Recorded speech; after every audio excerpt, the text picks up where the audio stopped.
Sir ఇప్పుడున్న present generation love మీద మీ opinion ఏంటి? లవ్ ఎప్పటికైనా లవ్ అనేది లవ్ అంతే. కాకపోతే 90s లో ఏంటంటే అమ్మాయి చూసే చాలు, అమ్మాయి చేయబట్టుకుంటే చాలు, దాని తర్వాత కొంచెం ఇప్పుడు ఏంటంటే నాకు నవ్వు వచ్చేది చాలా మంది ఒక 2-3 నెలలు లివిన్ లో ఉండి తర్వాత మాకు వర్కౌట్ అవ్వలే అంటారు. వర్కౌట్ అవుతేనే కదా లివిన్ లో ఉండాల్సింది, వర్కౌట్ అవ్వలేదంటావు ఏంద్రా.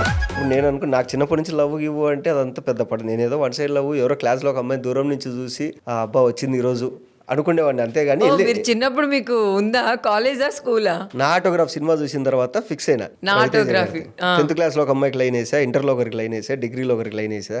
జస్ట్ లైన్ వేయడం అంతే. లైన్ అంటే మీరు వెళ్ళి ప్రపోజ్ చేయడం అలా ఏమన్నా జరిగిందా? వెళ్ళి మాట్లాడడం కూడా లేదు, ఒక 2 సార్లు మాట్లాడింటా అంతే. Happy new year, happy birthday చెప్పింటా అంతే. ఆ లవ్ అంటే అప్పుడు అలా ఉండేది. లవ్ కూడా కాదు అది. నేను రోజు కాలేజ్కి వెళ్ళాలంటే ఏదో ఒకటి ఇంట్రెస్టింగ్ ఎలిమెంట్ ఉండాలి. సో నేనే క్లాస్ లో అందమైన అమ్మాయిని సెలెక్ట్ చేసుకోవడము, అమ్మాయి చూడడానికి అమ్మాయి చూడాలని స్టేజ్ ఎక్కి పర్ఫామ్ చేయడము, లేదా ఏదన్నా గేమ్స్ వచ్చినాయంటే కొంచెం బాగా ఆడడము. సో అమ్మాయి వచ్చి కంగ్రాక్స్ అని అబ్బో కంగ్రాక్స్ చెప్పిందిరా ఈరోజు నాకు, ఇలా ఫీల్ అయిపోవడం. సో అలా అంటే నా వైఫ్ ని చూసినప్పుడు ఏంటంటే నేను తనని సెకండ్ టైం చూసినప్పుడు డైరెక్ట్ చెప్పేసా. సార్ మీ లవ్ మ్యారేజా? 8 years లవ్ మాది. మీరు ప్రపోజ్ చేస్తారా?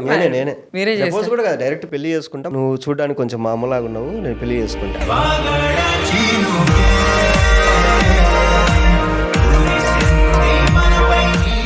అదేంటి అలా చెప్పేశారు అనింది. అంటే లేదు, నాకు మనసులో ఇది ఉంది ఫీలింగ్, నేను ఇది చెప్పలేక నీకేదో పులిహోర కలపాలని బిస్కెట్ జోకులేసి, సో నేను ఉన్నది చెప్పేస్తాను నీకు, ఏంది ఏమంటావు? లేదు నేను చేసుకోవడం అనగా నీ అని మీది పోతుంటే మా ఫ్రెండ్ రే నచ్చక ఒకటి నచ్చిందిరా, కొంచెం ఓపిక పట్టరా. ఓకే ఏం చేయాలి? సరే ఓకే, ఇది ఎవరు చెప్పొద్దు, మనం ఇప్పుడు ఎలాగున్నాము అలాగే ఉంటాము, పొంగ నీకు నచ్చిందంటే ఓకే చెప్పు నువ్వు. అలా 3 years తర్వాత ఓకే చెప్పింది.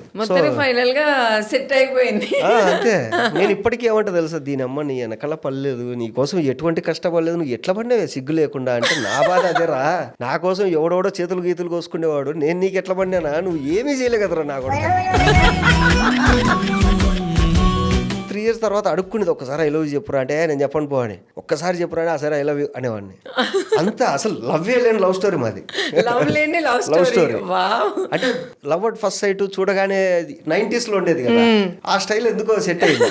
నేను కొంచెం ఫ్యామిలీ మ్యాన్ అయిపోవడం వల్ల ఆ స్టైల్ సెట్ అయింది అంటారా? సార్ సపోజ్ మీ వైఫ్ కి మీకు గొడవ వస్తే ఎవరు సారీ చెప్తారు ఫస్ట్? నేనే చెప్పాలా? ఎందుకు? రూల్ అది. ఇప్పుడు ఏదో మాట్లాడుకుంటాంటాము, నేనేదో టీవీ చూసుకుంటా, ఏదో తను ఏదో అంటది, నేనేదో అంట, తను వెళ్ళిపోతుంది బెడ్రూమ్లోకి వెళ్ళిపోతుంది. సరే ఓకే అనుకుంటా, ఒక 1/2 hour తర్వాత స్పీడ్గా నడుచుకుంటూ వెళ్తుంది. ఇదేంటి స్పీడ్గా నడుచుకుంటూ వెళ్తుంది? తర్వాత చూస్తే ఉన్నట్టుండి డోర్ గట్టిగేస్తుంది. ఓకే అలిగిందిరా అది అమ్మాయి ఇది అని చెప్పి అప్పుడు నేను టీవీ ఆఫ్ చేసి వెళ్తాను.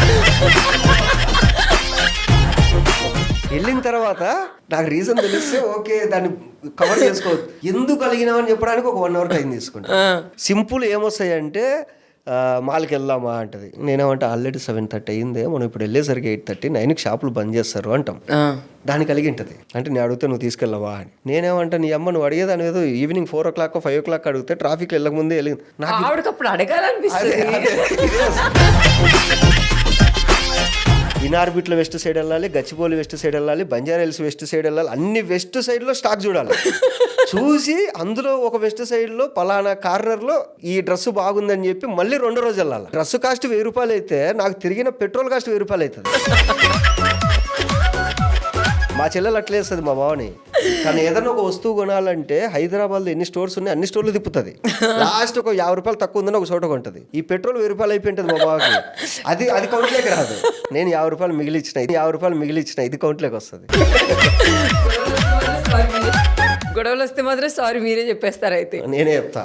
ఎందుకు అది ఎక్కువ కొద్ది నాకే డ్యామేజ్. ఇప్పుడు ఎంత ఎక్కువ హట్ అయితే నేను అంత తిప్పాలా. మా వైఫ్ ఏంటంటే చిన్నపిల్లని తిప్పినట్టు తిప్పాలి. నేను 9th month కూడా షాపింగ్ తిప్పింది మొత్తం, అక్కడికి పోదాం ఇక్కడికి పోదాం అనేసి. తను ఎంత హట్ అయితే నేను అంత తిప్పాలా. ఎందుకు తక్కువ హట్ అయితే తక్కువ తిరగచ్చు కదా అని. సార్ ఇది అడుగుతున్నా నేను ఏమనుకోకండి, మీ వైఫ్ కి మీకు గొడవ వచ్చినప్పుడు ఎప్పుడైనా ఫోన్ బ్లాక్ చేసుకున్నారా? లేదు, ఫోన్ బ్లాక్ చేసుకోవడం కాదు, ఆమె స్టేటస్లు పెడుతుంది. అది ఏది నేను హాల్లో ఉంటే తన బెడ్రూమ్ లో ఉంటుంది, స్టేటస్ పెడుతుంది. ఇది స్టేటస్ పెట్టి చూస్తా ఉంటది. చూసాడా TV చూసుకుంటే అంటే ఎప్పుడన్నా ఫోన్ తీసి ఏదో స్టేటస్ ఉంటది. స్టేటస్ చూస్తే ఏందో స్టేటస్ ఉంటది ఇంగ్లీష్ లో, నెవర్ బి ట్రస్ట్ అది ఇది. నీ అమ్మాయి ఏందే ఇది అంటే అప్పుడు ఇంకా ఫోన్ పక్కన పెట్టి కూర్చుంటది. అట్లా అది కూడా అలిగేరు అని మీకు తెలియాలని కాబట్టి. బెడ్రూమ్ లో ఆవిడ ఉండి స్టేటస్ పెడితే మీకు అర్థం అవుద్ది అది కూడా నాకు ఒక్కడికే వినపడేలాగా పెడుతుంది. అంతే కదా మరి. మీరు ఎప్పుడైనా అలాంటి స్టేటస్లు పెట్టారు? నేను అస్సలు నా లైఫ్ లో నాకు హ్యాపీనెస్ వచ్చినా బాధ వచ్చినా ఏది వచ్చినా పెట్టా. కొన్ని ఏంటంటే ఏరా కూడా చెప్పలేదు అంటారు కదా, అలాంటివి స్టేటస్ పెడతా. ఇప్పుడు బాబు పుట్టాడు, ఏరా చెప్పలేదు అంటారు, అట్లాంటివి స్టేటస్ పెట్టినా చూసుకోలేదా అంట. అంతే. మొత్తానికి ఇది ఒక సింపుల్ అయిపోయింది మనకి, ఎవరు ఏమనక్కర్లేదు ఇంకా. అంతే. సపోజ్ మీరు ఒక అమ్మాయిలా మారిపోయారు అనుకో, పొద్దునకి ఏం చేస్తారు ఫస్ట్? మా వైఫ్ దగ్గరికి వెళ్తా ఫస్ట్. ఒక గంట కోపడతారా మీరు కూడా? మా వైఫ్ దగ్గరికి వెళ్ళి తను నేను కలిసి షాపింగ్ వెళ్దాం చూద్దాం ఎలా అంటారు. అంటే అమ్మాయిలకి ఏం నచ్చుతుంది షాపింగ్ అంటే అనేది తెలుస్తుంది.